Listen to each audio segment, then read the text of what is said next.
তামিম শাস্ত্রীর ছক্কার লড়াই।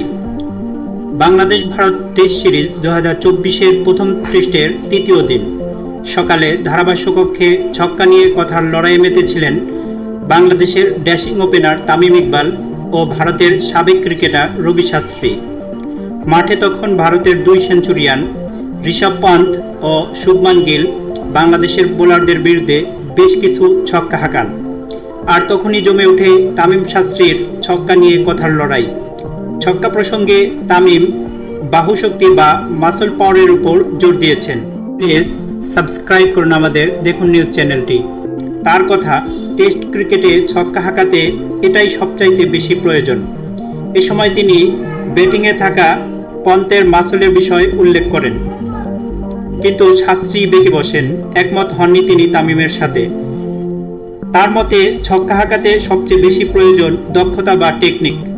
এই সময় তিনি পন্ত ও গিলের টেকনিকের কথা উল্লেখ করেন। প্লিজ আমাদের দেখুন নিউজ চ্যানেলটি সাবস্ক্রাইব করুন, ভিডিওটি লাইক, শেয়ার এবং কমেন্ট